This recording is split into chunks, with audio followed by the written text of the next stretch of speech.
I'm Garen Gamberry. My son Miller is Healthier Northshore's ambassador for Blood Donor Awareness Month. Each January, we want to highlight the important role blood donation plays for so many in our community. Please donate to help save others. So if you would start, if you could just give us an idea of what happened with Miller. So when he was about 6 months old, he kind of stopped eating. Like he was actually born at St. Tammany Hospital.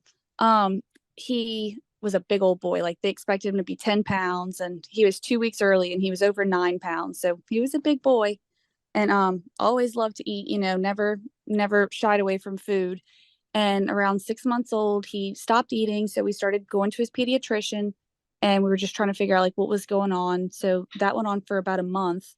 And after, a month going back and forth with the doctor, he actually, we were at just a follow up visit and his coloring was off. So they checked his oxygen and it was like dangerously low. So he was immediately like transported from the pediatrician's office by ambulance to one of the hospitals nearby. And then from there, he was airlifted. After he was stabilized, he was airlifted to Children's Hospital in New Orleans.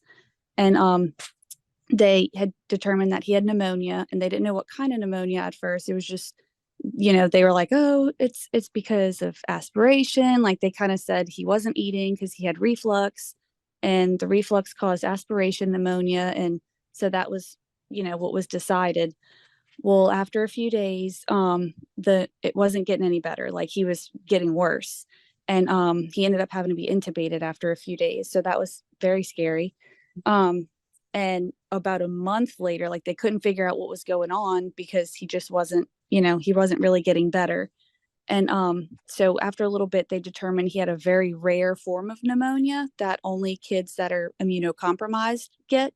Mm-hmm. And so from there, it was like, okay, well, we know what he has now, so we can treat it, but we don't know why he has it. So he had to figure out what was wrong with his immune system and kind of figure out, what's wrong and then how to help him get better. So after a month in the hospital, they determined his diagnosis. It's MHC class 2 deficiency. It's Bare lymphocyte syndrome.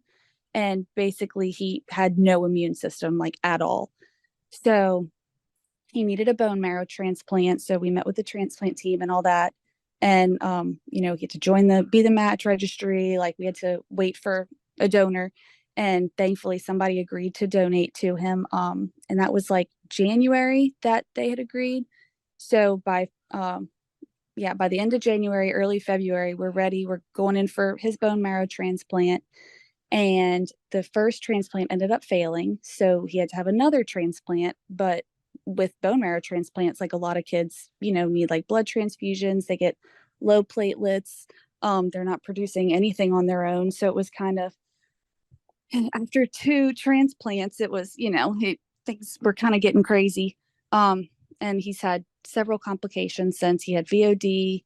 He has GVHD now. So he's needed all kinds of stuff here and there, but now he's doing better. His second transplant was successful, so that's exciting.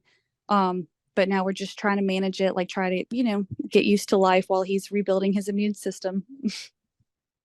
So I read that part of your treatments leading up to the transplant, and maybe since the transplant, include blood transfusions. And because of availability or lack of availability of donor blood, some treatments may have been delayed.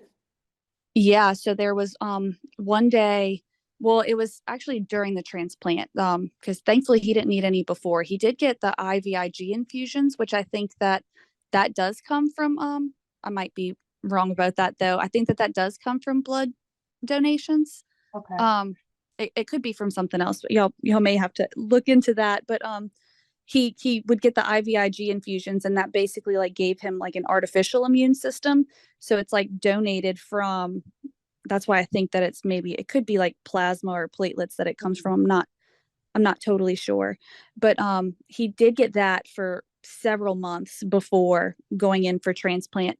But during the transplant, like his blood counts would get super low, so they'd have to, okay, he needs a blood transfusion or he's going to need platelet transfusion. And then there was one day that it was like we had to wait like hours. They're like, there was no blood in the hospital. They're like, oh, we can't get any. Like, there's just none. I'm like, how is there no blood? Like, this is literally, it's Children's Hospital. Like, how do you not have blood? And so that's when we realized like how urgent it was. It was like 13 hours, I think, that we had to wait for like a bag of blood. And we're like, that's crazy. Like, I never realized like before going through it personally that how important it was. Yeah, definitely. If you could leave this with one soundbite of what would you encourage others to know about blood donation and why it's so important, what would you say that would be? Oh goodness. I mean, just looking at all the kids that need it, all the kids that it helps. We got the little calendars in. They asked to feature Miller on like the blood center's, yearly calendar. And I see my kid every day. So I'm like, oh, he's just the cutest little kid in the world. Like, obviously love him so much. Well, then I'm flipping through the other pages and I see the little boy that's in January. And then Miller was February, but then you see March, April, May. And I'm just looking at all these sweet babies' faces thinking, golly, like they've been through similar things that Miller's been through. And I guess not until you know somebody that's going through something like that, like you don't realize how important it is to actually like, I mean, everybody signs up to be an organ donor. You have to die to donate your organs. Like you don't have to die to donate blood. Like you don't have to, like it's something that you can do and you can feel good about yourself donating, just a little part of yourself. Your body's going to regenerate that blood. Something small that, yeah, you have to like go donate it. And I hate needles like with everything in me.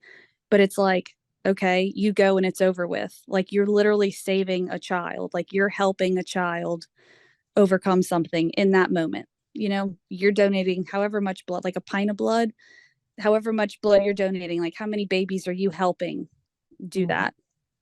I don't know. It just go after going through it and seeing, the benefits that it has. I'm like, I don't see why you wouldn't do it. For more information about blood donation in your area, visit the links below and follow Healthier North Shore on Facebook or visit healthiernorthshore.health to learn more about the initiative.